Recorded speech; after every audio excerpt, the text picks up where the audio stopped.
tardes. Me presento, soy la doctora Sandra Campos, endocrinóloga del Hospital Universitario Ramón y Cajal. Lo primero, daros a todos la bienvenida a esta segunda jornada del primer curso de Patología Mineral.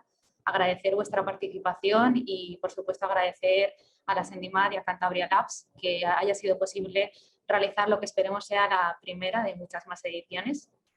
Antes de comenzar con las ponencias esta tarde, un aviso que me han trasladado las compañeras de ayer, y es que el fosfato NM está financiado y lo único que está pendiente de actualizar la ficha que tenemos en la web de la Sendimad. Dicho esto, recordar que vamos a seguir un poco la misma dinámica que en la tarde de ayer. Se van a realizar las 3 ponencias seguidas y al finalizar la última ponencia pasaremos al turno de preguntas. En todo momento que se os ocurran podéis hacer las preguntas en el chat de preguntas y respuestas que tenéis en la web. Y también un poco recordaros que al final del curso se va a lanzar una encuesta de evaluación que la verdad es que agradeceríamos que rellenarais un poco para tener vuestro feedback sobre si os ha gustado el curso, qué cosas os han faltado, qué recomendaciones haríais para próximas ediciones, etc. Bueno, dicho esto, vamos a empezar con la primera sesión de la tarde, que se titula Cirugía en el hiperparatiroidismo primario normocalcémico, y que nos la va a presentar el doctor José Luis Muñoz de Nova, que es adjunto de la Unidad de Cirugía Endocrina del Servicio de Cirugía General del Hospital Universitario de la Princesa. Además, es profesor asociado de cirugía en la Universidad Autónoma de Madrid y asesor científico de la sección de cirugía endocrina de la Asociación Española de Cirujanos. Así que, cuando quiera, doctor. Hola, ¿qué tal? Muchas gracias. Bueno.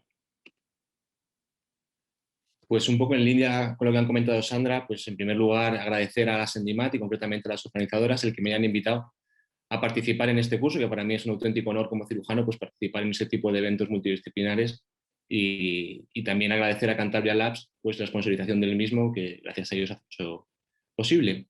Bueno, hoy, como ha comentado la doctora Campos, pues vamos a hablar de la cirugía en el hiperparatiroidismo normocalcémico.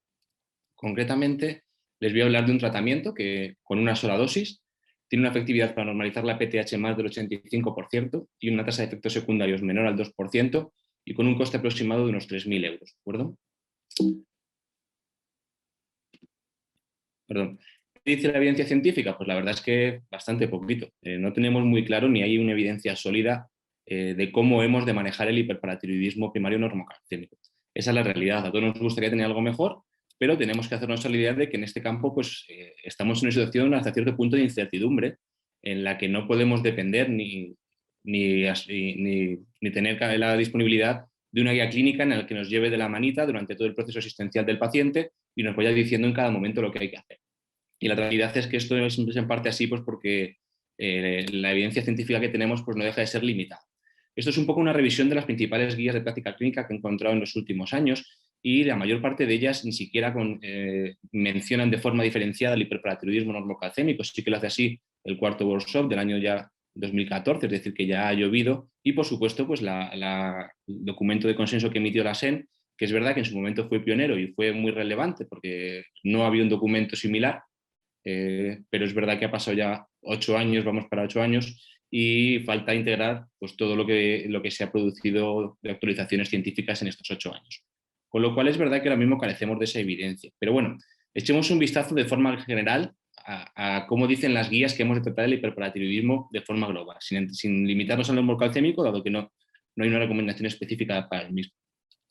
Pues miren, de forma general, pongo este ejemplo literal sacado de una guía canadiense internacional, que la verdad es que es muy similar a todas, en las que recomiendan tratar con cirugía a todo paciente sintomático, pero también a aquellos pacientes asintomáticos que presenten pues, los criterios que todos conocemos y que se repiten guía tras guía.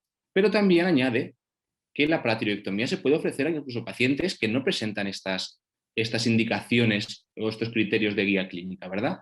¿Y por qué dicen esto? Pues por esto, porque la cirugía es el único tratamiento potencialmente curativo del hiperparatiroidismo. Vamos a dejarlo bien, ¿de acuerdo? Esto es algo que es así a día de hoy. Pero bueno, ¿cuál es la realidad? Pues la realidad es algo diferente, ¿verdad? Porque si uno se pone a buscar en la literatura, refleja lo que en realidad vemos en nuestros hospitales. Y es que no todo paciente con hiperparatiroidismo, con indicación quirúrgica según las recomendaciones internacionales, se opera. Es verdad que en los centros pues, académicos que ponen en este último artículo o aquellos que tenemos pues, un poco más de experiencia, el porcentaje lógicamente es mucho mayor, pero en este artículo que está recién publicado de los compañeros de la Universidad de Stanford se ve muy bien. En el año 2004 se intervenían aproximadamente un 60% de los pacientes que tenían indicación quirúrgica y que tenían un diagnóstico de hiperparatiroidismo primario codificado en la base de datos norteamericana de las sociedades privadas. Pero este porcentaje ha bajado prácticamente hasta la mitad en estos 12 años, a pesar de que en estos 12 años la indicación, o las indicaciones, perdón, de paratiroidectomía en el hiperparatiroidismo pues no han hecho más que crecer, porque cada vez vamos bien conociendo mejor el espectro de manifestaciones asociadas, disponemos de mejor evidencia y vamos teniendo pues, más indicaciones, por así decirlo. Pero a pesar de eso, pues no estamos operando a los pacientes como deberíamos. Así vemos en esta tabla que resume un poco los hallazgos de este artículo, que intervenimos de los 8.000 pacientes con osteoporosis, solamente se operaron 3.000 al año del diagnóstico. De los casi 3.500 que tenían lítesis renales, menos de la mitad se operaron. Cuando hablamos de deterioro de la función renal, el porcentaje baja muchísimo más. Incluso aquellos pacientes jóvenes con una edad menor de 50 años, que es una indicación que viene en todas las guías, pues la verdad es que se operó a menos de la mitad. Entonces algo está fallando, ¿es verdad? ¿No? Eso todos los tenemos. Entonces es importante acordarse, la cirugía es el único tratamiento curativo que tienen estos pacientes y aún así no les operamos. Entonces yo me pregunto, pues, ¿por qué pasa esto? ¿Por qué no estamos operando a los pacientes con hiperparatiroidismo? Ahora volvemos al normocalcémico. Esto que he dicho antes, me he tenido que ir al hipercalcémico, pero ahora volvamos al normocalcémico. Pues yo me planteo tres opciones. Una, no nos creemos el diagnóstico, es decir, no tenemos claro que esto exista de verdad. O no nos creemos la repercusión, es decir, bueno, pues vale, el paciente tiene la PTH elevada, pero ¿qué más da? O nos lo creemos, pero no creemos que la paratiroidectomía vaya a solucionar absolutamente nada. Bueno, pues yo soy de los que quieren creer y voy a intentar explicarles por qué creo esto. Bueno, no nos creemos el diagnóstico, ese es el problema, es decir, ese paciente que tenemos con una PTH elevada y un calcio normal, ¿tiene un hiperparatiroidismo o no?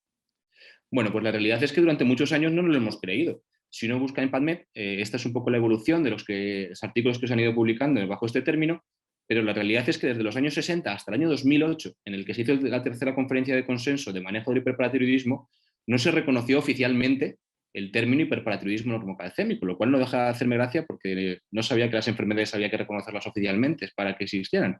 Pero bueno, todos sabemos perfectamente lo que es un hiperparatiroidismo primario. Es una elevación de calcio que se asocia a una PTH elevada.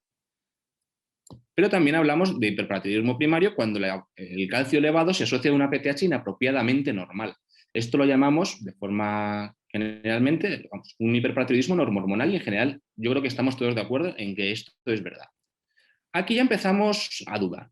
Un paciente con un calcio normal pero que tiene una PTH elevada. Pues esto lo llamamos normocalcémico, pero a mí hay un factor que me parece que es muy verificante y es que el calcio tiene que ser inapropiadamente normal. Tenemos que tener en cuenta que al final jugamos a un diagnóstico de equilibrios entre la BTH y la calcemia. Y en el rango que va de calcios de 8 y pico a 10 y pico, que son los que se mueven en nuestros laboratorios de referencia, pues pueden pasar muchas cosas. Y pacientes con tendencia al límite bajo de la normalidad de calcio y una PTH discretamente elevada, pues ahí sinceramente yo dudo el diagnóstico y creo que es un fenómeno secundario. Pero bueno, vamos a seguir avanzando en este proceso hacia el diagnosticar. Este sería el hiperparatiroidismo normocalcémico del que vamos a hablar. Además, sabemos varias cosas más. Sabemos que el calcio hay que medirlo corregido por la albúmina y hasta en 2 ocasiones con un intervalo de tiempo de entre 3 y 6 meses según las diferentes publicaciones. Sabemos que hay que medir el calcio iónico porque si no, es probable que el paciente tenga un calcio iónico elevado y podamos etiquetarlo de hipercalcémico, pero el que no lo mide no sabe lo que tiene entre manos. Y tenemos dudas, aunque es verdad que cada vez van surgiendo más artículos que así lo dicen, de si no deberíamos ajustar también la PTH con la edad, dado que pacientes más ancianos podrían presentar una ligera elevación de la PTH sin que esto se considere un rasgo patológico. Y es que hay una cosa que tenemos que tener muy claro. Cuando hablamos de hiperparatiroidismo, de manejo, de tratamiento del hiperparatiroidismo, entre lo que hacemos en la consulta y lo que hacemos en quirófano, no tengan duda de que lo importante es el diagnóstico, dado que va a ser los cimientos sobre los que levantemos el resto del tratamiento. Permítame aprovechar esta gráfica de la Cleveland Clinic de Ohio, que ya es un poquito antigua, pero me parece que es muy interesante y explica un poco cómo ha evolucionado o cómo ha cambiado el paradigma del hiperparatiroidismo en un periodo de 30 años. Si nos fijamos en el lado de la izquierda, en la época de los años 80, que son los hiperparatiroidismos que veían pues, los jefes de servicio jubilados que siguen viniendo a las sesiones, incluso a las cenas de Navidad, pues eran hiperparatiroidismos muy floridos, eran hiperparatiroidismos en los que el paciente tenía una nefrocalcinosis o quistes óseos, y a partir de ahí llegábamos al diagnóstico. Veíamos cuál es la causa de nefrocalcinosis, pues lógicamente el hiperparatiroidismo. Luego ya llegan los años 90, empezamos a hacer analíticas a todo el mundo y descubrimos diagnósticos bioquímicos muy claros, pero que cuando luego vamos a mirar al paciente, pues nos damos cuenta que no tiene síntomas.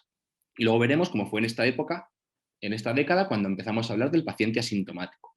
Posteriormente, en los años 2005 o 2010, cambia otra vez el paradigma y lo que empezamos a ver son pacientes que tienen afectación de órganos típicamente afectados por el hiperparatiroidismo, pero con manifestaciones que hasta cierto punto, pues, para esa época eran más sutiles, como son la osteoporosis o las litiasis renales. Entonces, estos pacientes sospechamos que pueden tener un problema paratiroide, les pedimos una PTH, sale alta, pero el calcio es normal.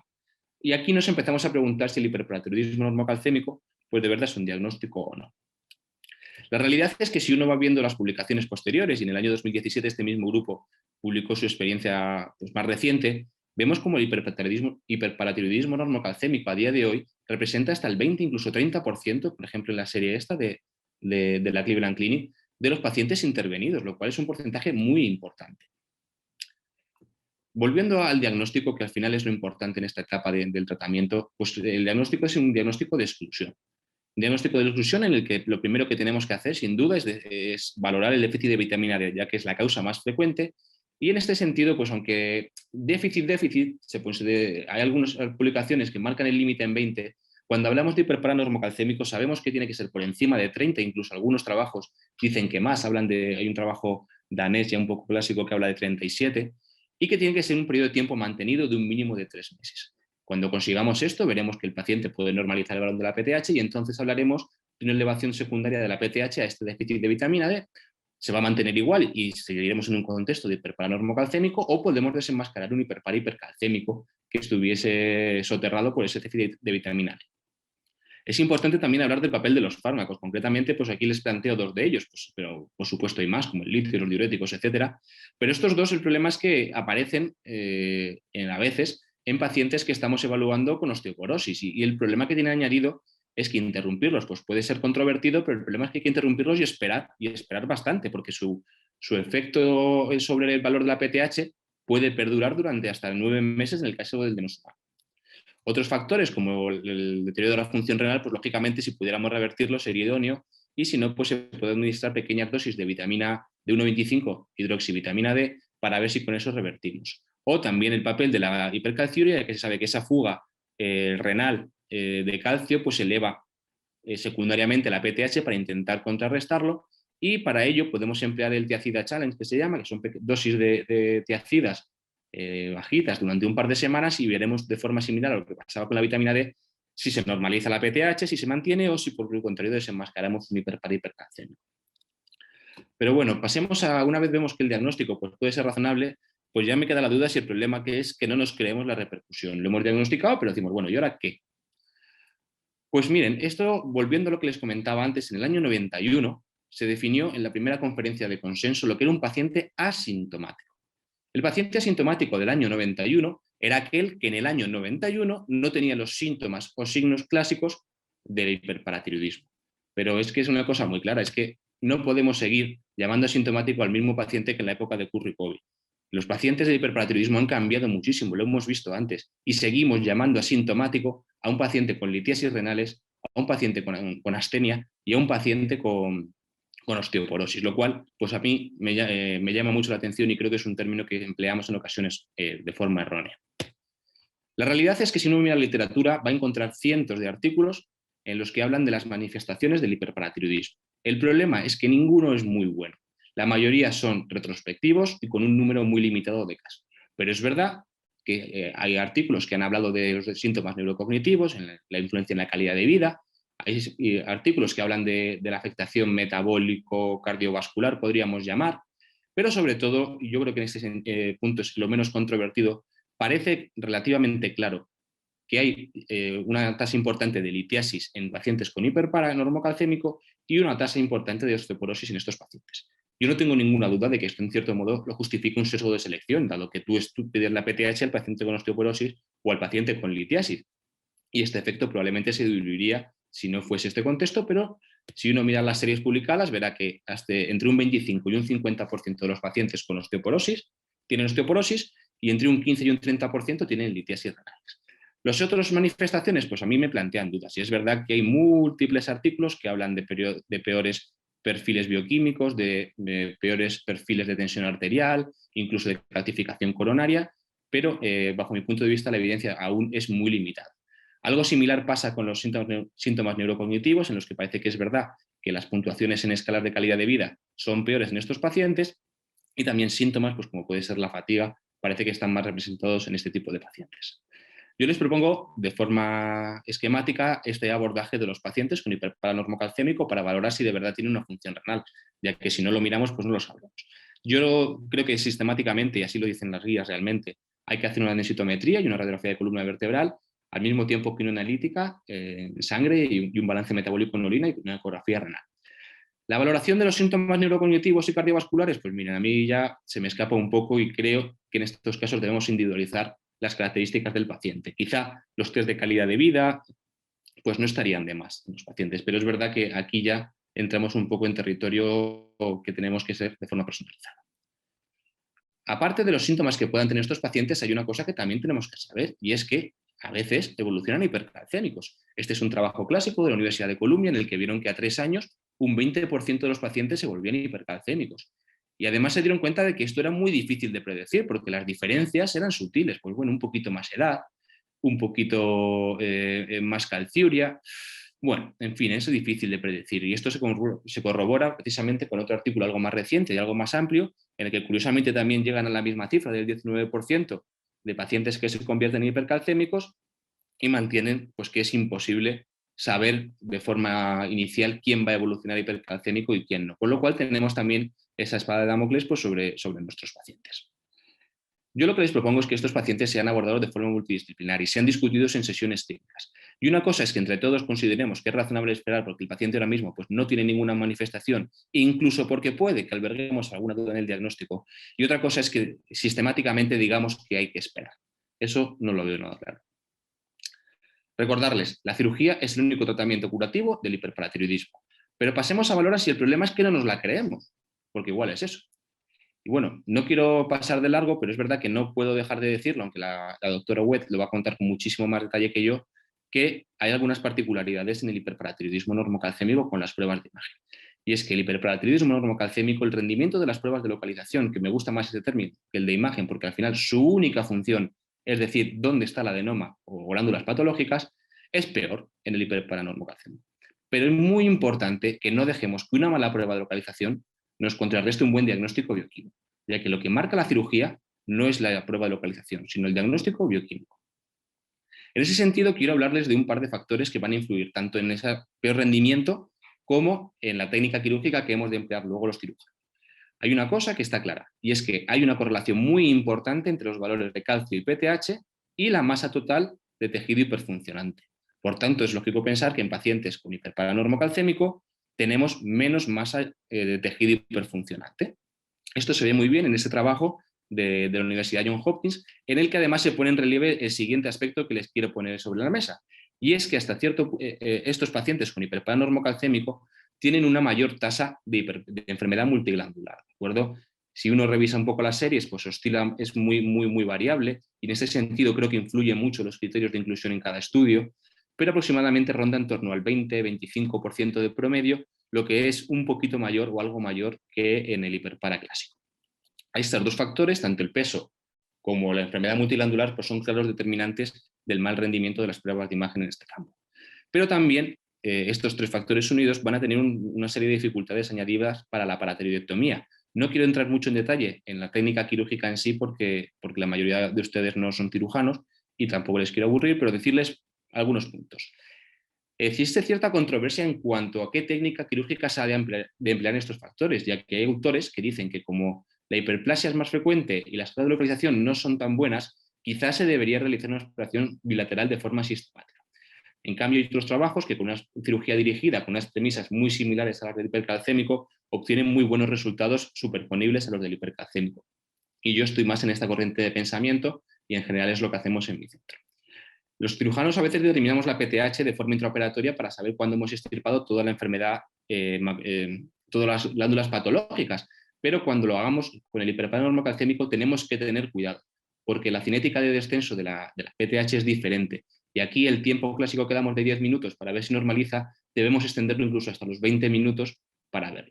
Y por último, en varios artículos se habla más a nivel teórico que a nivel práctico, de que podría ser difícil diferenciar las glándulas patológicas de las normales, ya que, como les digo, la enfermedad multiglandular es algo más frecuente y no son glándulas muy grandes, es decir, no son adenomas únicos muy grandes, y cuando sobre todo sean hiperplasias asimétricas, pues podría llevar a esta dificultad. Yo mi experiencia no es esta, pero no, lo tengo que decir porque hay varios artículos que así lo refieren. Pero bueno, pasamos a la fase de curación. ¿Vamos a curar al paciente con hiperpanormocalcémico? Pues mira, aquí vemos que la normalización de la PTH es variable también entre el 100%, que no deja de llamar la atención, pero la mayor parte de las series rondan en torno al 80-90% de promedio. Pero cuando hablamos de curación en el hiperparo hipercalcémico no nos referimos al calcio, no a la PTH. Entonces hay una cosa que tenemos que tener muy clara cuando hablemos de esto. A mí no me deja de llamarme la atención que cuando hablamos de que la tasa de curación del hipercalcémico es del 95%, pues oye, a todos nos parece que es bastante interesante. Y en cambio, con un descenso simplemente de 10 puntos, pues la verdad es que nos choca bastante y se la ataca bastante a esta tasa de curación. Pero bueno, yo creo que un 85% de éxito de promedio tampoco es nada malo. Y una cosa que les quiero aclarar es por qué estas diferencias también pueden ocurrir. El hiperparanormocalcémico, lógicamente, no podemos definirlo por normocalcemia, la curación, lo definimos por PTH, y el hipercalcémico sí, pero si uno mira las publicaciones que hay, cuando el hipercalcémico también se mira en términos de normalización de PTH, la realidad es que este porcentaje es muy similar, y así lo describen varios trabajos. En cuanto a la técnica de la paratiroidectomía, un último apunte. Yo sé que piensan que los cirujanos somos unos salvajes y que nos dedicamos a hacer auténticos desguaces a nuestros pacientes o a sacarles las cosas por sitios extraños, pero cuando hablamos de cirugía paratiroidea hablamos de esto. La mayor parte de los casos se resuelven por una incisión pequeña, aunque sea inclusive por una aspiración bilateral, muchas veces en régimen de CMA. ¿Cuáles son las complicaciones que van a tener estas técnicas? Pues son muy bajas. En general, estos artículos se refieren exclusivamente a pacientes normocalcémicos. Las tasas de complicaciones rondan el 2% y la mayor parte de ellas son transitorias. Pero por último, ¿cuáles son los beneficios de la paratiroidectomía? Pues si nos vamos al hueso, es verdad que hay algunos artículos de que hablan de una mejoría en la densidad mineral ósea, pero también hay algunos artículos que no han sido capaces. Todos los que lo encuentran y los que no tienen un número limitado de pacientes y creo que es importante que no perdamos esto de vista. En lo que se refiere a la calidad de vida, hay también un par de trabajos. Este es uno de ellos en los que dicen que los pacientes mejoran sus puntuaciones, en este caso fue la encuesta SF36. Y luego ya si pasamos a manifestaciones cardiovasculares, ya les dije que hay que ser cauto con la repercusión cardiovascular, con la mejoría creo que hay que serlo más, pero bueno, este trabajo reciente lo que analizó es que pacientes con hiperparanormocalcémico pues mejoraron tras la paratiroidectomía las cifras de presión sistólica, diastólica, la insulina, el colesterol, los triglicéridos, incluso el score de Framingham. Bueno, ahí están estos datos, hay que interpretarlos con cautela, pero los podríamos dejar en el término de podrían. En base a todo eso, yo me atrevo a decirles unas siguientes indicaciones. Hablaríamos de unas indicaciones mayores en los pacientes con litiasis renal, con osteoporosis o empeoramiento de la densidad mineral ósea o con fracturas vertebrales y también aquellos a los que hay que hacer una tiroidectomía, ya que no debemos de perder la oportunidad de resolver todo en un único acto. Y luego hay otras indicaciones que podríamos llamar menores o dudosas que están pendientes de definir y muchas de ellas desaparecerán de ahí en unos años y algunas subirán a la parte de arriba, pero esto aún estamos en construcción. Por último, ¿cuál es el mensaje que quiero que se lleven a casa? Pues que el hiperparatiroidismo normocalcémico existe, que es una enfermedad relevante con una clínica progresiva en ocasiones y que el diagnóstico pues, puede ser difícil, pero la mayor parte de las veces es posible. Y bueno, como muchos imaginaron, el tratamiento del que yo les quería hablar pues siempre fue de la cirugía. Así que recuerden que la cirugía es el único tratamiento curativo del hiperpara, también en el normocalcémico, e intenten tener cerca a un cirujano endocrino con el que compartir sus pacientes y reflexionar juntos. Muchas gracias a todos por su atención. Muchas gracias, doctor Muñoz. Muy interesante. Está claro que tenemos que ser más proactivos en el hiperparatiroidismo normocalcémico y consensuarlo, ¿no?, en equipos multidisciplinarios. Muy bien, pasamos a la segunda ponencia, que, como nos ha adelantado el doctor, se titula Actualización en técnicas de imagen en hiperparatiroidismo primario, y nos la va a presentar la doctora Isabel Huguet Moreno, actualmente adjunta del Servicio de Endocrinología y Nutrición del Hospital Infanta Leonor, miembro del Grupo Nacional del Metabolismo Óseo de la SEN y coordinadora del Grupo de Metabolismo Fosfocálcico de la SENDIMAT.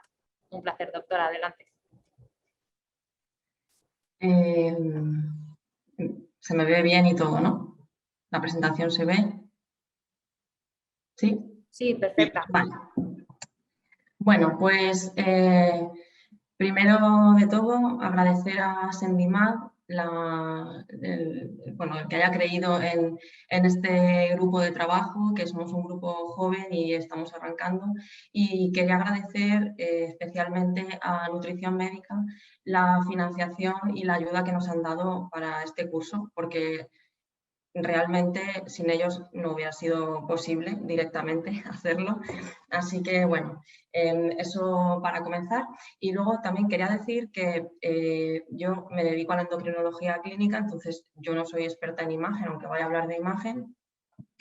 No me dedico ni a medicina nuclear, ni a radiología, no hago ecografías de cuello con la frecuencia que se pueden hacer ahora, por suerte, en las consultas. Así que yo creo que las dudas que me surgen a mí son las mismas que pueden surgir a los clínicos, y ese es el punto de vista de esta presentación, no el de un experto en imagen. Vale, esta es la agenda. Voy a hablar de la importancia de las técnicas de localización y su papel en el diagnóstico, si es que tienen alguno, los tipos de pruebas de imagen y luego una propuesta sobre cómo seleccionar la prueba de imagen en cada situación. Las técnicas de localización pues han adquirido una importancia en las últimas décadas, fundamentalmente porque nos permiten hacer un abordaje mínimamente invasivo de la cirugía de paratiroides. No solamente por esto, sino también resultan indispensables en los casos de reintervenciones, ya que en estas circunstancias tenemos mucho más riesgo de enfermedad multiglandular, de glándulas ectópicas, de tener glándulas supernumerarias, y la mayoría de los cirujanos recomiendan tener 2 pruebas de imagen concordantes antes de reoperar un cuello que haya sido operado de hiperparatiroidismo, de algún tumor ORL, de una tiroidectomía, de lo que sea. Como breve apunte embriológico, decir que las glándulas paratiroideas superiores proceden del 4.º arco branquial y descienden junto con el tiroides en el desarrollo embrionario, y las glándulas paratiroideas inferiores proceden del 3.er arco branquial, bajan junto con el timo y por lo tanto tienen un trayecto de descenso mucho más largo, y por lo tanto son las que suelen aparecer ectópicas con mayor frecuencia.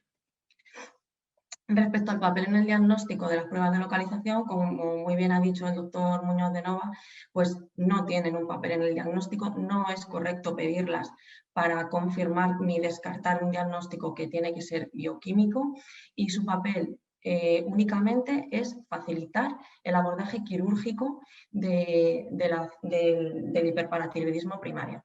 Los datos de sensibilidad y especificidad que voy a poner a lo largo de la presentación se refieren, por lo tanto, a la capacidad de localizar, no a la capacidad de diagnosticar, ¿vale? Entonces no sería correcto interpretarlos de otra manera. Los tipos de pruebas de imagen los vamos a clasificar en medicina nuclear, radiología diagnóstica, radiología intervencionista. Como hay residentes inscritos al curso, no quería dejar pasar la oportunidad de comentar alguna cosa sobre medicina nuclear, que creo que a veces pues como que cuesta un poco comprender si no hay una rotación específica, y bueno, básicamente respecto a las pruebas de medicina nuclear tenemos la gammagrafía y el PET. La gammagrafía puede ser planar o SPECT. Realmente lo que pasa con la gammagrafía es que administramos un radiotrazador al paciente, que él se convierte en la fuente de emisión de rayos gamma, y estos rayos gamma salen disparados en todas direcciones. Atraviesan un colimador que se encarga de filtrar algunos de esos rayos, que luego impactan con un cristal de centelleo, se generan estímulos luminosos y de ahí se procesa una imagen. Cuando la cámara está colocada enfrente del paciente, obtenemos una imagen en 2 dimensiones, que es la planar. pero cuando lo hacemos rotar alrededor del paciente, vamos obteniendo imágenes como haciendo fotografías, digamos, alrededor del paciente, y esto es lo que se conoce como SPECT, al que se le puede añadir una imagen de TAC de baja dosis y entonces sería un SPECT-CT. La gamografía planar tenemos dos modalidades fundamentales, la de doble fase y la de doble trazador. La de doble fase básicamente es administrar Tennecios-Stamibi y hacer dos captaciones de imagen, una precoz y una tardía. Los adenomas de paratiroideo se verían en la tardía fundamentalmente. Y la de doble trazador consiste en administrar un agente que solo tenga captación tiroidea, como es el Tennecio-pertennectato, y luego un agente que tenga también captación tiroidea y paratiroidea, como es el Tennecios-Stamibi. Luego se haría una sustracción de imagen y, como veis aquí, pues si solamente hubiéramos hecho el MIBI, parece básicamente un tiroides quizá un poco más grande en el lado derecho, pero con la sustracción de la imagen del pertennectato vemos que tenemos un adenoma de paratiroides inferior. Esta tiene la ventaja de que se realiza en menos tiempo, pero no se suele utilizar salvo que haya patología tiroidea asociada. Esta es la representación de lo que es el SPECT, que como veis pues es básicamente girar la cámara de gamografía alrededor del paciente y en función de la zona a estudiar pues se elige el ángulo de rotación. Esta sería la imagen de la gamma cámara y luego se le puede añadir, que habitualmente se añade, un TAC de baja dosis para lograr una mejor precisión anatómica. En el caso del PET, el isótopo que es inestable libera positrones que colisionan con electrones y se generan dos fotones que son iguales y que se dirigen en sentidos opuestos. No es como en la gamografía en la que los rayos salen disparados en todas las direcciones, sino que aquí salen disparados en sentidos opuestos y son captados simultáneamente por los detectores del arco del PET. Esto, como podéis imaginar, pues permite una mejor resolución espacial, una mejor corrección de la atenuación y por lo tanto también una mejor visualización de estructuras profundas. Y también, como veis aquí, pues se le puede añadir una imagen de TAC de baja dosis. Hay múltiples estudios que valoran sensibilidad, especificidad, valores predictivos de estas pruebas de medicina nuclear. Los rangos de sensibilidad y especificidad varían muchísimo porque, entre otras cosas, aunque es una prueba que no es tan operador dependiente como la ecografía, pues sí que los protocolos pueden cambiar según centros y esto puede influir en su capacidad de localización.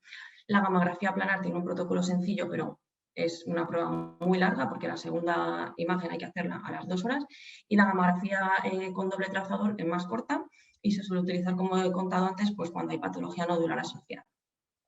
Lo que recomiendan las guías es hacer, si se puede, si el centro dispone de él, un SPECT con TAC añadido. ¿Por qué? Porque mejora la resolución, la sensibilidad y la localización anatómica. De todas maneras, entiendo que no todos los servicios de medicina nuclear disponen a lo mejor de esta posibilidad y, como veis, la gamografía planar sigue teniendo un papel en la localización de estos adenomas. Respecto al PET, el PET tiene una sensibilidad y especificidad en general muy buenas, mejores que las de la gamografía, pero el problema es que es una técnica bastante cara. Por lo tanto, generalmente se suele dejar para cuando las pruebas de primera línea son negativas o no concluyentes. Dentro de los trazadores que podemos utilizar, pues básicamente son dos. El carbono 11, que tiene una vida media muy cortita y entonces necesita que el centro de medicina nuclear disponga de un ciclotrón para poder sintetizarlo y hacer la prueba enseguida, y el fluoro 18 colina, que tiene una vida media más larga y es el que habitualmente se utiliza. El fluoro 18 glucosa, el problema es que tiene una sensibilidad muy variable y que realmente la glucosa se iría hacia adenomas que son muy grandes y que no pasarían desapercibidos habitualmente con otras pruebas, por lo tanto este no se utiliza.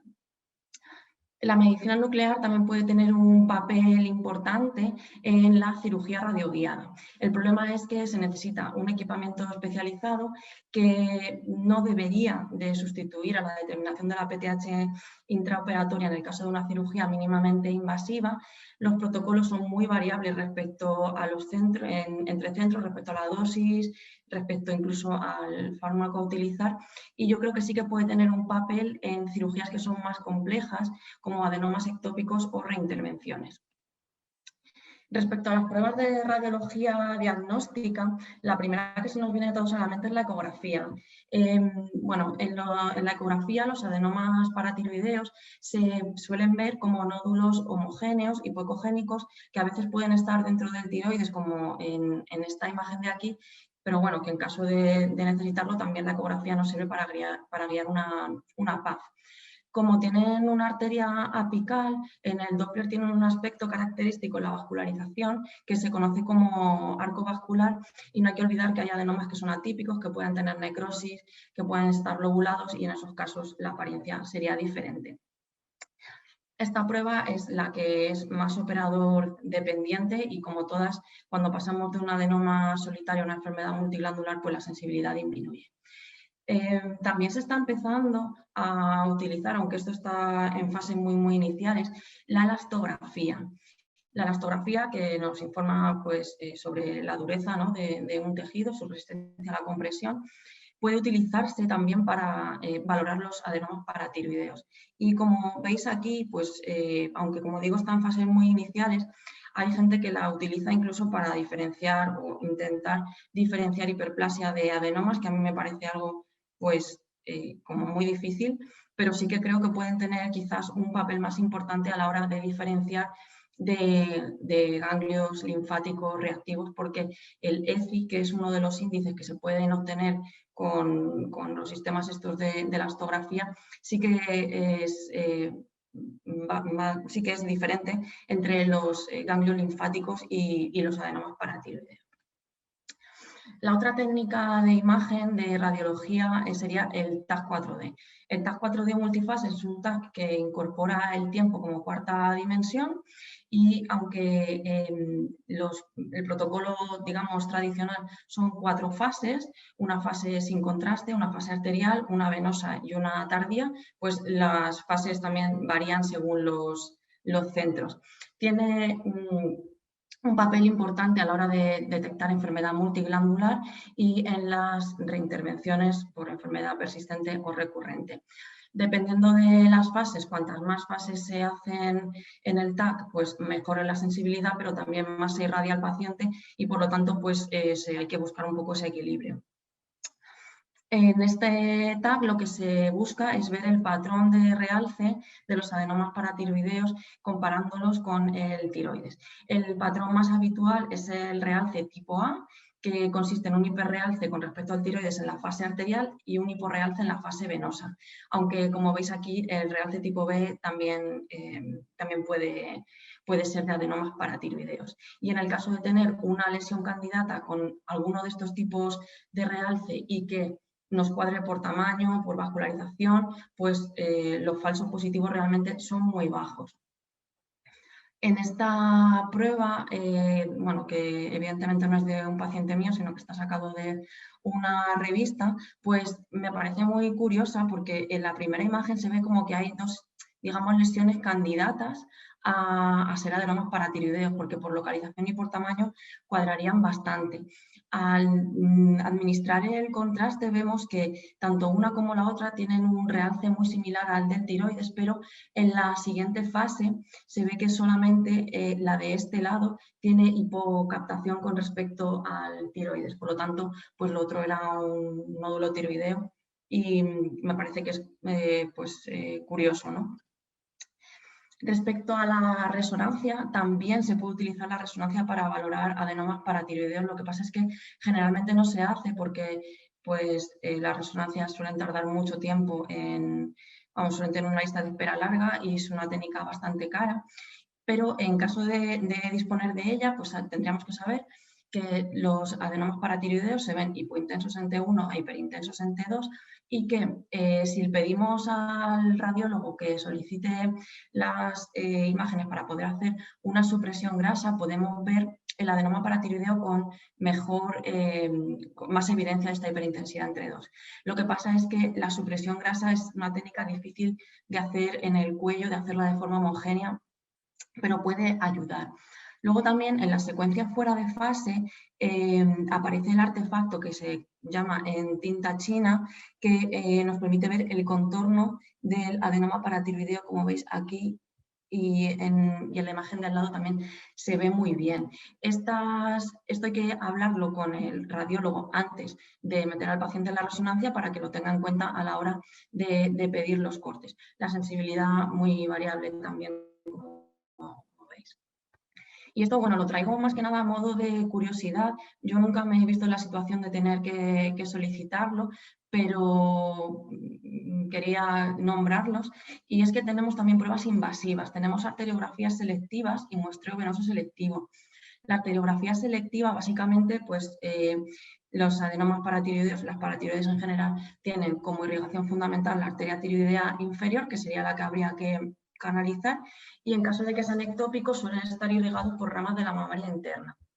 Esto permitiría pues, poder hacer una embolización, pero bueno, yo, como digo, yo nunca me he visto en la situación de tener que pedir algo así. Y luego tenemos el muestreo venoso selectivo, que pues todavía me imagino menos en qué situación pedirlo, pero bueno, que está bien conocer que esto existe, y básicamente es hacer una determinación de PTH periférica y hacer un gradiente con respecto a determinación de PTH de alguno de los vasos venosos que, bueno, pues pone aquí, pues yugular, interna superior, inferior, vertebral, y en función de eso nos da una región anatómica estimada en la que se puede encontrar el adenoma.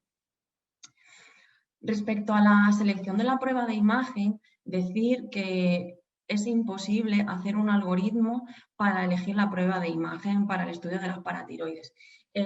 Cada estudio propone una cosa, hay estudios que proponen pruebas de segunda línea que otros proponen como primeras, y es que básicamente depende de la preferencia del cirujano y de la experiencia del centro en cuanto a la radiología. Aún así, pues todos nos imaginamos que la ecografía tiene unas ventajas muy claras, que es inocua, barata, rápida, que nos permite valorar patología tiroidea concomitante y que además puede utilizarse para guiar una punción. Respecto a los inconvenientes, pues que solo nos permite valorar en región cervical, que encima, cuando tenemos pacientes obesos, adenomas profundos, enfermedad multiglandular, pues la sensibilidad disminuye. Los falsos positivos son los que ya hemos comentado antes y sobre todo pues que es muy operador dependiente. Respecto a la gammagrafía es menos operador dependiente, pero como digo, aún así, según la selección del protocolo del centro puede cambiar. Nos permite hacer una valoración anatómica más amplia, básicamente desde el ángulo de la mandíbula hasta la carina. Nos permite, cuando se incorpora un TAC sobre todo, conseguir referencias anatómicas muy buenas con menor radiación que el TAC 4D.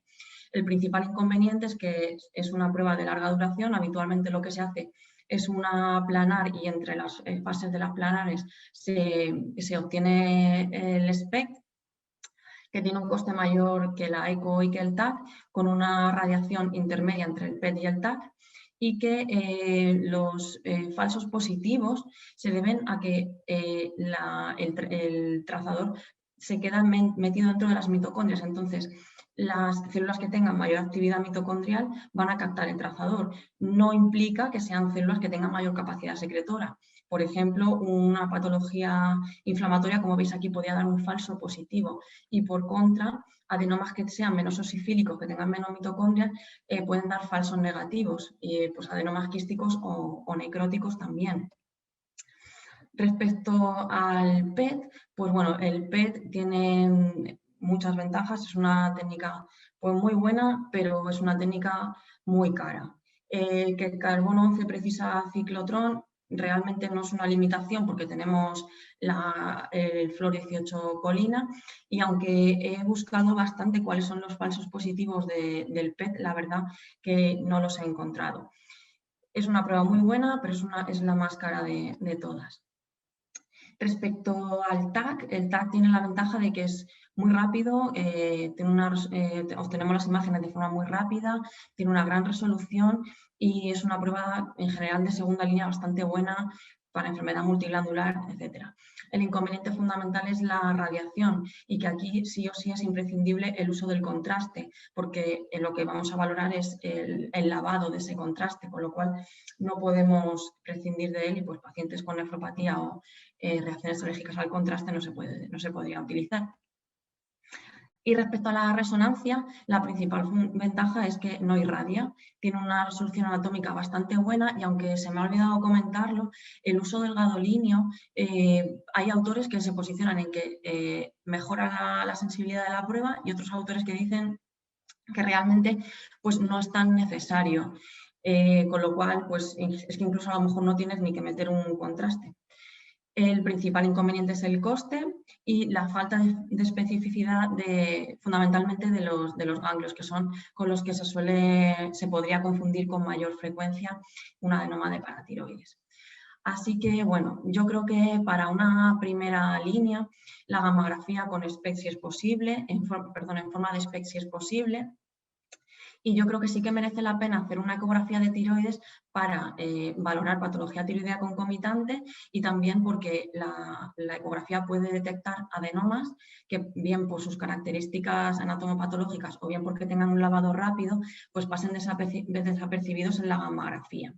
Si solamente una de estas dos pruebas es positiva, por ejemplo, nos capta en la gamma, pero en la eco no lo vemos, se puede plantear una cirugía mínimamente invasiva con determinación de PTH intraoperatoria, eso sí, siempre y cuando no tengamos una sospecha prequirúrgica de que tenemos una enfermedad multiglandular. En este caso, lo ideal sería tener dos pruebas de imagen concordantes. Respecto a las pruebas de segunda línea, pues tenemos el PET-colina y el TAC. No me puedo decantar por ninguno de ellos, depende, como digo, de la experiencia del centro. Quizás sí que el TAC4D es mejor evitarlo en personas más jóvenes por la dosis de radiación que absorbe el tiroides y estas se solicitarían en caso de que tuviéramos dos pruebas de primera línea negativas o que fueran discordantes y no pudiéramos tener una determinación de PTH intraoperatoria y quisiéramos ofrecer al paciente una cirugía mínimamente invasiva. Decir que en el hiperparatiroidismo normocalcémico estas pruebas tienen buenos resultados en localización. Lo que pasa es que no tenemos todavía datos para recomendar hacerlas de forma rutinaria. En las embarazadas se puede utilizar la ecografía y la resonancia sin gadolinio, como digo, comentando previamente que queremos hacer secuencias fuera de fase y de supresión grasa. Y para la situación más complicada, que serían las segundas cirugías, aquí la ecografía tiene quizás un papel más limitado.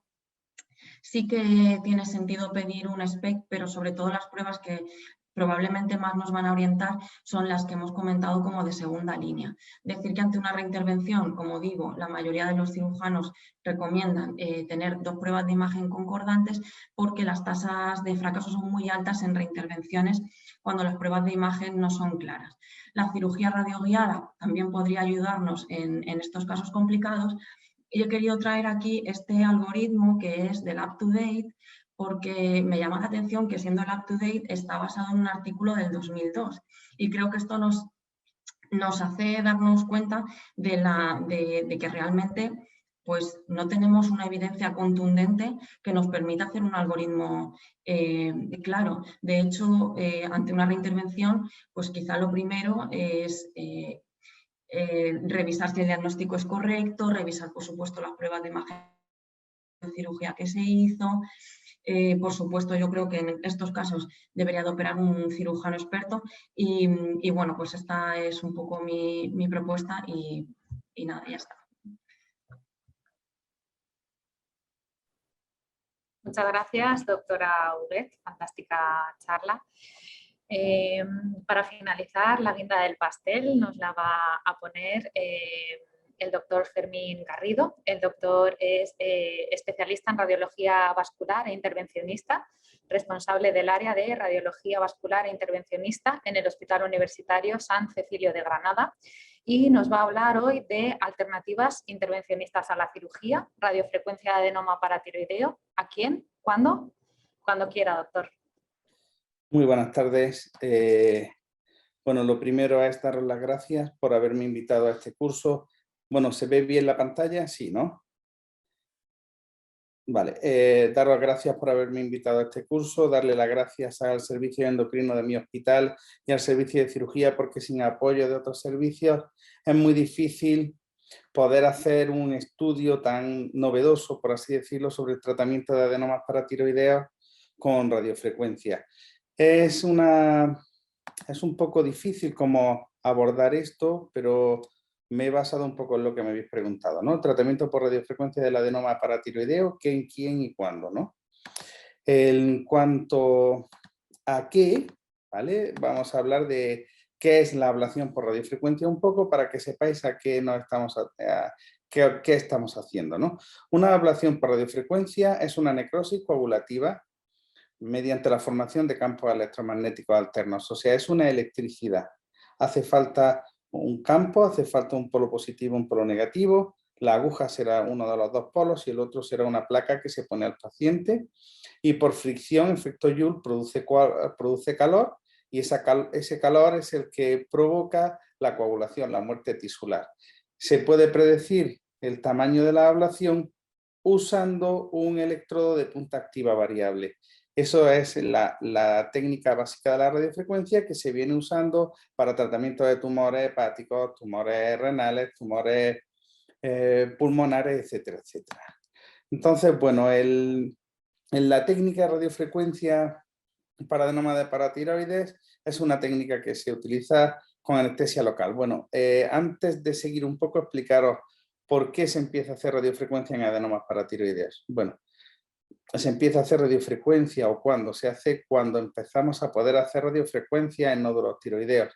Hasta hace poco no había tecnología suficiente para poder hacer ablaciones pequeñas muy bien controladas que no dañasen mucho las estructuras adyacentes, que permitieran una ablación o quemar un nódulo tiroideo o un nódulo paratiroideo o una metástasis ganglionar en el cuello sin provocar lesiones de estructuras sensibles cercanas como son paredes craneales, tráquea, esófago, etcétera, etcétera. Entonces, bueno, empezando ya, basándonos en esa técnica, la técnica de ablación de nódulos tiroideos, empezamos con la ablación de nódulos paratiroideos. Es un tratamiento ambulatorio que se hace con anestesia local y ocasionalmente se hace con una sedación consciente. Si quieres el paciente anestesiarlo, puedes, pero la única manera de poder monitorizar si el paciente habla o no habla es que esté despierto y que hable con nosotros. Hombre, también podríamos hacer monitorización, pero no tenemos el nervio como hacen los cirujanos, entonces no podríamos monitorizar. En principio entiendo que no. Nosotros utilizamos electrodos de punta activa que van de 3,8 milímetros a 10 milímetros y agujas autoenfriables que son necesarias que se enfríen para que no se carbonicen, que tienen unos diámetros de 19 y 18 G. El paciente estará monitorizado y tendrá una vía periférica canalizada. Nosotros en nuestro hospital, todos los tratamientos que se hacen de radiofrecuencia se hacen con pacientes despiertos, con anestesia local y con una vía y una monitorización. Y no hemos tenido ninguna complicación. La técnica que utilizamos para hacer una ablación de un nódulo paratiroideo es la misma técnica que se utiliza, que describió Baek para la ablación de nódulos tiroideos. Es una técnica él llamó moving shot. El moving shot son pequeñas ablaciones agrupadas. Dado que tú no puedes o no debes utilizar una aguja que haga una ablación esperada de 1 o de 2 centímetros, dado que podría, si el nódulo no tiene un tamaño homogéneo redondeado, pues puedes quemar estructuras adyacentes, que aquí tenemos el recurrente muy cercano, y por eso utilizamos esta técnica. Son una ablación, tú atraviesas el nódulo y vas moviendo la aguja hacia atrás, entonces haces como una especie de tallado del nódulo. Es una técnica que es muy dependiente de operador, ¿vale? Y sí se utiliza para intentar no provocar lesión de estructuras adyacentes, pues lo que yo utilizo siempre, no todos los autores lo usan, es utilizar el suero glucosado. El suero glucosado lo inyectas alrededor de la paratiroides, entonces la separas de las estructuras adyacentes y las lesiones de los recurrentes o las lesiones de estructuras adyacentes sensibles deben de disminuir, ¿no? Durante toda la intervención se monitoriza la voz y se monitoriza muy fácil. El paciente te tiene que responder con palabras si está bien o no está bien. Si en algún momento notas que hay algún cambio de la voz, pues puedes parar la intervención o puedes infundir un poco de suero frío de nuevo, etcétera, etcétera. El abordaje, la técnica de ablación por radiofrecuencia es el mismo abordaje que se utiliza para el tiroides y se utiliza el abordaje transísmico. Bueno, no sé cuántos radiólogos hay aquí en este curso que hagan radiofrecuencia, pero el abordaje transísmico es el típico. Pero tú puedes entrar como quieras, tú podrías entrar vía anterior o podrías entrar por vía lateral. Para mí es muy cómodo el abordaje transísmico y es el que uso habitualmente. Puedes encontrarte un adenoma paratiroideo muy inferior que no haces un abordaje transísmico porque no está el istmo. Tú lo que haces es un abordaje medial. A veces el nódulo está en alguna posición en la que el abordaje es un poco lateral o un poco anterior. En general la idea es, la aguja entra desde línea media hacia afuera, pero se puede variar como queráis. Pero sí es importante que se haga el moving shot, que es como está descrito en la imagen, en el lado de la izquierda, que se ve como múltiples redondelitos, que son las ablaciones, que tú lo que vas haciendo es sumando ablaciones una al lado de otra. Realmente la ablación no es así, la ablación es, se lleva la aguja al final, se empieza a quemar, se retira un poco hacia atrás, se sigue retirando hacia atrás, se sigue retirando hacia atrás, y cuando ya ha terminado de quemar, paras y la recolocas. Entonces no son esferitas que se unen unas a otras, sino podría decirse que se está haciendo un cilindro, ¿vale? Esa es la técnica. ¿A quién se le hace esta técnica? Bueno, esta técnica se le hace a pacientes con hiperparatiroidismo primario, que no sean subsidiarios a cirugía. En principio, porque tengan riesgo quirúrgico o porque el paciente, después de haber sido informado, prefiere hacerse esta técnica. Esa es la única excepción que estamos haciendo, que eso permite que tengamos algún paciente más para poder ver si esta técnica funciona o no.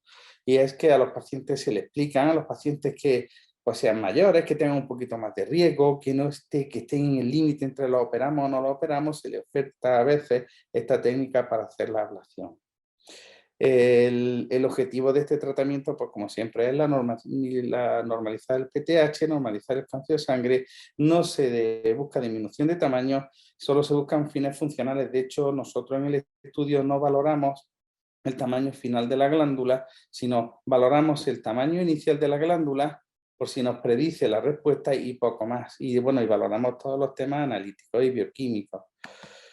El cuándo yo me refiero a cuándo puedo yo hacer esta técnica, ¿vale? Pues como es una técnica basada en imagen, necesito verla por ecografía. Si yo no veo el nódulo ecográficamente, no puedo hacer la ablación. Y necesito estar seguro de que ese nódulo sea el nódulo funcionante, por lo cual necesito un MIBI positivo. Si no tengo un MIBI positivo y la ecografía es positiva,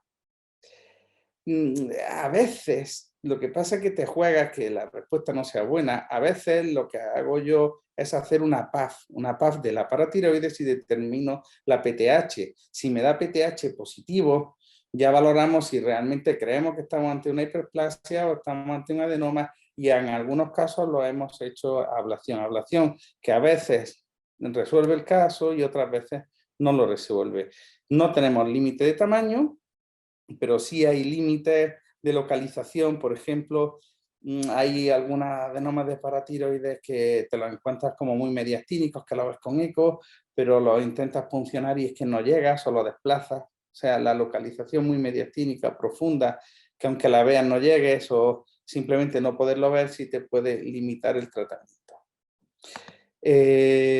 Bueno, antes de seguir con la experiencia que tenemos nosotros en nuestro centro, voy a hablar un poco de cómo es la técnica. La técnica específicamente se hace primero con anestesia local, como he explicado. Se anestesia la piel, el tejido celular subcutáneo. No puede llegar a poner anestesia en los planos profundos porque si no dormiría el recurrente y ya no podría monitorizar si va bien o mal. Inmediatamente después de la anestesia se hace una punción de alrededor del paratiroides y yo inyecto suero glucosado al 5% para separar las estructuras cercanas, y ya después realizamos la ablación. Durante la ablación le vamos preguntando al paciente cómo está, y ya después de la ablación, pues si el paciente está bien, se sube a hospital de día en el que se le observa durante un par de horas y después de un par de horas pues se le da de alta. La técnica es relativamente rápida, se tarda unos 15-20 minutos y ya estás acostumbrado en hacer la técnica. El paciente se deja en hospital de día un par de horas o 3 y se va de alta, y nosotros estamos haciendo una determinación de PTH previa, una PTH en hospital de día, una PTH al mes, a los 3-6 meses al año, para ver cómo están evolucionando. Nosotros estamos haciendo un estudio en el que tenemos ahora 54 pacientes. El estudio está en activo. Yo he sacado un poco de información para poder explicar algo, ¿no? Para que sepáis. La información lo he sacado de los pacientes del 2018 y parte del 2019. He cogido 20 pacientes. En estos 20 pacientes yo no he tenido 3 lesiones del recurrente. Estas 3 lesiones del recurrente han sido en los 54 pacientes y son lesiones del recurrente que han remitido. Han sido pacientes que a lo mejor han empezado con disfonía. Muchas veces, de hecho, de las 3 lesiones del recurrente, solamente una al final, durante la intervención empezó con disfonía, el resto empezó con disfonía después de la intervención al salir de la sala. Y las 3 lesiones han sido recuperadas, algunas muy rápido, al salir de hospital de día ya no tenía, puede haber sido efecto de la anestesia, y las otras se han recuperado a los 3 meses, ya habían recuperado la fonación. Se puede comprobar si ha habido una parálisis del recurrente haciendo una ecografía laríngea, y con la eco se puede ver si se mueven las cuerdas, ¿no? Otras complicaciones mayores no hemos tenido. Y en cuanto a la respuesta a la bajada del PTH y el calcio, al principio los primeros pacientes salieron súper bien, pero claro, cuando ya vas haciendo más, empiezan a aparecer los pacientes que no responden. 6 pacientes de los 20 pacientes no han respondido completamente. O sea, de esos 6 no lo he separado tanto, pero yo recuerdo de esos 6 hay 2 o 3 que han hecho una respuesta parcial y han vuelto. Algunos de ellos ya le hemos hecho una nueva gammagrafía y en la gammagrafía nos hemos dado cuenta que el nódulo no estaba completamente ablacionado. A otro se le operó y estaba el nódulo necrosado, pero quedaba algo de actividad periférica. El tema es que es una técnica que se está más o menos empezando ahora con ella, en la que uno va con mucho cuidado de no lesionar nervios, no lesionar recurrentes, no lesionar el vago, no lesionar estructuras adyacentes que sean sensibles, y a veces pues te puedes quedar corto y necesitar una segunda ablación. ¿Hasta qué nivel de sensibilidad de seguridad, de la respuesta a la ablación se puede mejorar? No lo sé, yo creo que se puede mejorar un poco, ¿vale? Pero bueno, en principio ahora mismo nosotros estamos teniendo un 70% de respuesta. Casi todos los pacientes que estamos operando son pacientes mayores con cierto riesgo o con riesgo, o que han sido varias veces operados, ya no había mucha opción, no estaba muy claro si se querían operar, total, que no estaba muy indicada la cirugía, o más bien no eran malos casos para cirugía. Y bueno, yo estoy relativamente contento con la respuesta. Cuando el paciente no hace una buena respuesta a la ablación, normalmente yo lo que voy a hacer antes de volver a hacer una nueva ablación es repetir la eco y repetir un SPECT-TAC o un PET-colina. Normalmente hacemos una gammagrafía simple o un SPECT-TAC y una ecografía. Si después de esa ecografía con ese SPECT-TAC o gammagrafía no queda claro, normalmente pasamos a un TAC con contraste porque es mucho más accesible. Si después del TAC con contraste no queda claro, pero sigue habiendo enfermedad y quieren que intentemos buscar el nódulo, ya podríamos pasar a un PET-colina. Lo usamos muy poco el PET-colina. En cuanto a la experiencia en otros centros, hay muy poco publicado sobre radiofrecuencia. En el 2017-2018 publicaron un centro chino 50 pacientes con radiofrecuencia de paratiroides, 100 ablaciones, porque muchas paratiroides eran dobles. A mí la publicación más reciente que más me gusta es la de Baek. Baek tiene mucha experiencia en ablación de nódulos tiroideos. En esta última ablación presenta, no sé si son 20 o 21 nódulos paratiroideos, algunos quísticos, de los cuales 11 trató con radiofrecuencia y tuvo una respuesta total de 63,4 y una de parcial de 37,5, que se parece un poco a la respuesta que yo estoy teniendo. Creo que esta técnica se puede llevar a un 70-75% de respuesta, pero creo que ya cuando llega a esos niveles no es mejorable. Hay que tener en cuenta que ocurre a veces, ocurre que tú piensas que eso es el adenoma y es un ganglio.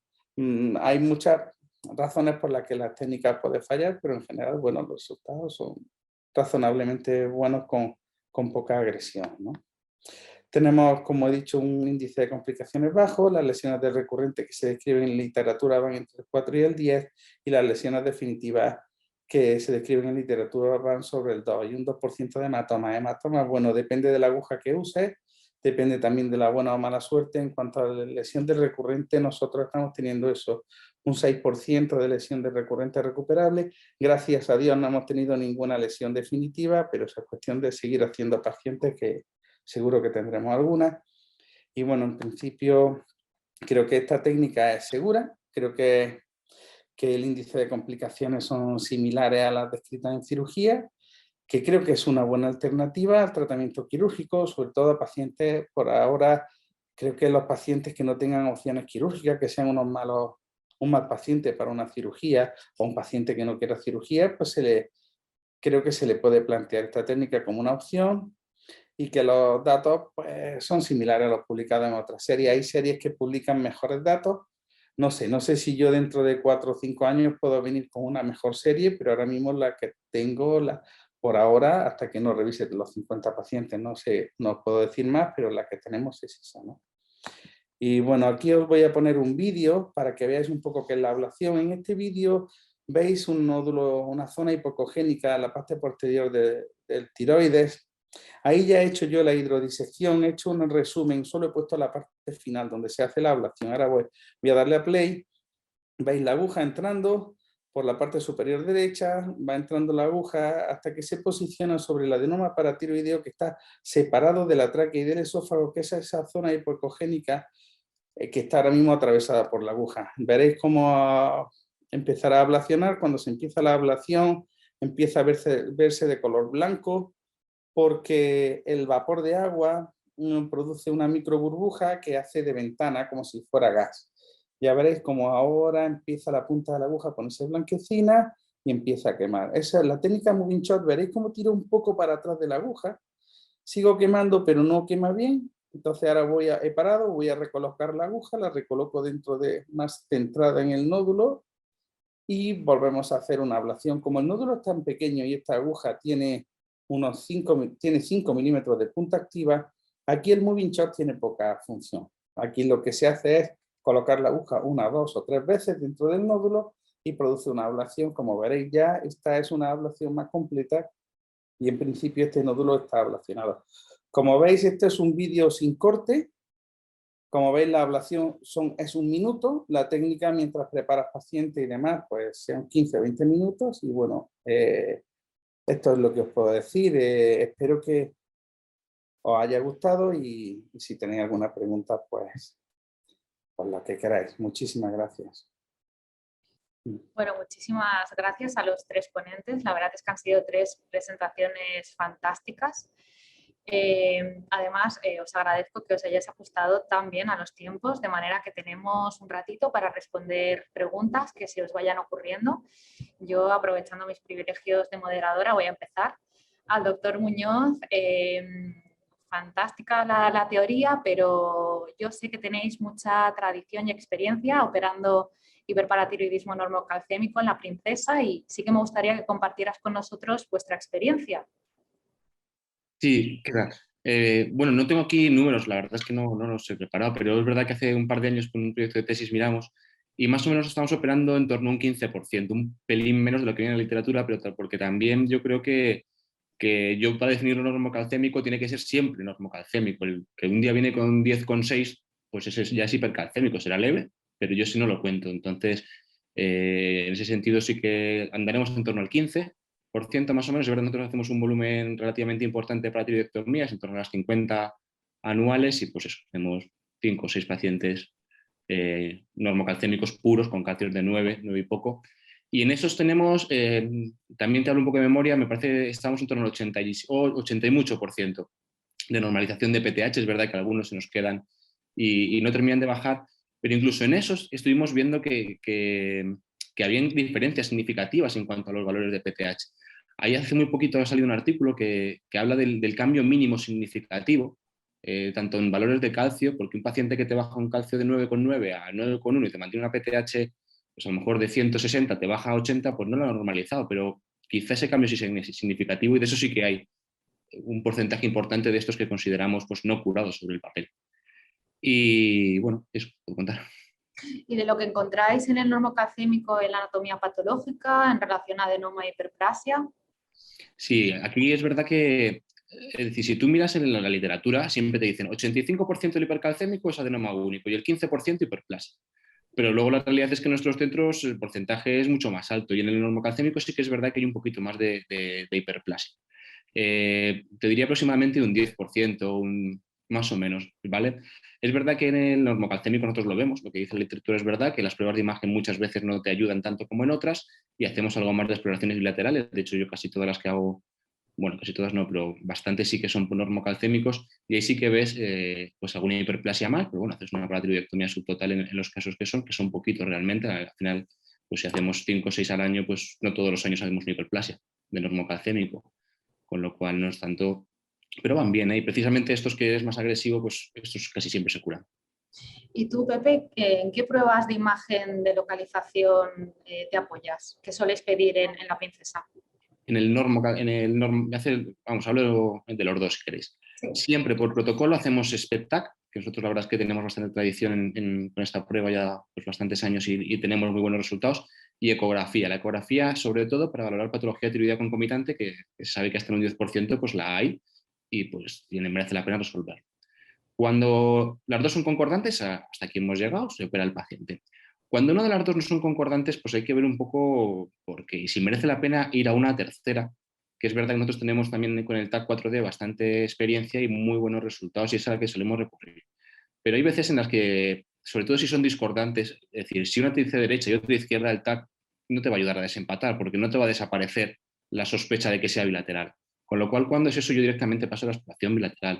La exploración bilateral lleva 3/4 de hora hacerla y para mí es luego el estándar, al fin y al cabo. Hace 20 años salía en el MIR que la técnica de localización era un cirujano experto, ¿no?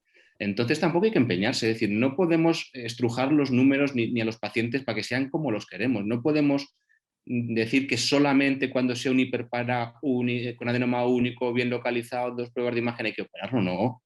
Hay que hacer la exploración bilateral cuando haga falta. Es una técnica con, vamos, una morbilidad bajísima, que se tarda de verdad 3/4 de hora como mucho en hacerlo y que te va a dar el diagnóstico certero. Muy bien. Aprovecho, Pepe, para preguntarte a la doctora Cortés, que tiene una pregunta y es si tenéis algún dato de resultados en nefrolitiasis postcirugía del hiperparatiroidismo primario normocalcémico. Yo propio no, pero sí que es verdad que en la literatura que me hace poquito por un proyecto pues la hemos revisado con bastante detalle. Solamente he encontrado ese dato en un artículo de la Universidad Sacro Cuore de Roma, del Hospital Gemelli, en el que tienen 130, 140 pacientes normocalcémicos operados y de esos había 25, vamos, una cuarta parte más o menos que tenían litiasis renal. Y de esos, en el posoperatorio dicen que desaparecen las litiasis en la mitad. Pero bueno, dicen literalmente eso, no te dicen más datos de cuánto mide ni nada, porque al final no es el objetivo del artículo. Y yo sinceramente no he encontrado ningún otro artículo, pero es verdad que muchas veces el resultado de la cirugía puede ser revertir el daño que ya estaba establecido, pero a mí me gusta explicarle al paciente que por lo menos vamos a intentar frenar el que pueda venir en el futuro, ¿vale? Y estos datos que os decía antes de porcentajes de éxito, de tal, es súper importante explicárselo al paciente. Decirle, el paciente tiene que saber que a lo mejor entramos, buscamos o no encontramos nada, o encontramos algo, lo quitamos y con eso no lo resolvemos, pero también hay que explicarle la realidad. Tú le ofreces un posible beneficio y le dices los precios que paga, pues una incisión, etc. Pero en general mi experiencia es que los pacientes lo entienden y suelen intervenirse, ¿vale? Y luego hablando un poco con lo que decía el compañero, pues mire, el miércoles que pasó yo a la consulta metí a operar un hiperparo de 86 años.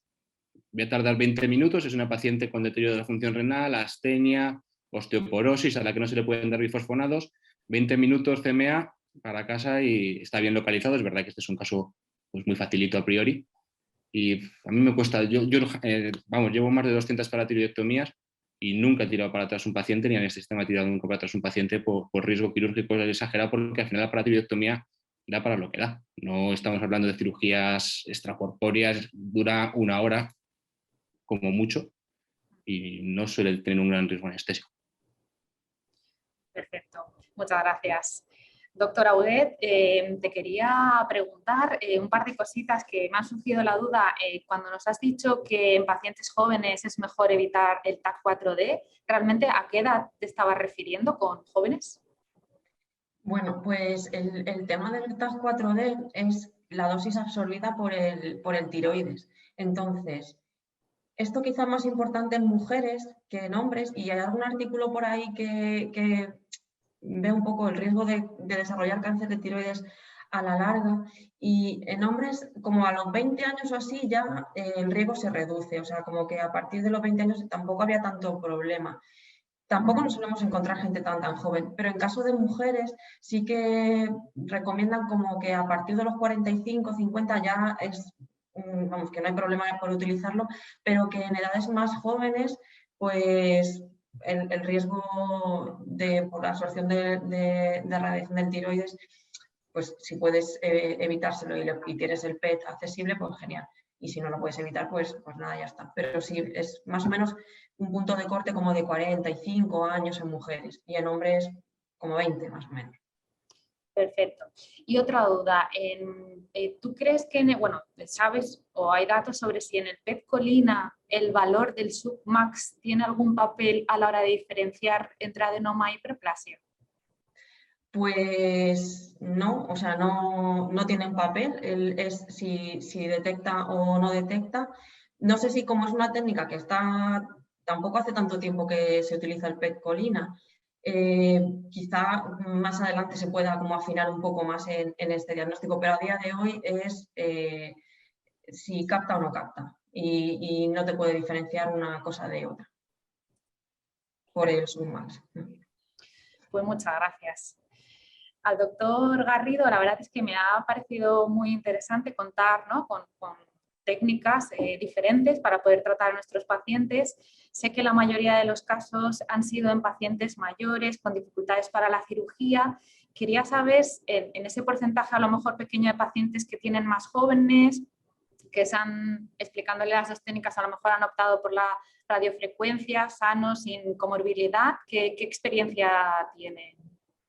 Vale, hacemos pocos pacientes jóvenes. Yo he hecho una enfermera del hospital que vino a buscarme, muy pocos. No sé, yo supongo que porque como estamos empezando, nadie va a mandar a un paciente joven a hacerse esa técnica, ¿no? Mi experiencia es que los resultados son iguales que con las personas mayores, ¿no? Simplemente que, bueno, probablemente la técnica tiene la eficacia que tiene.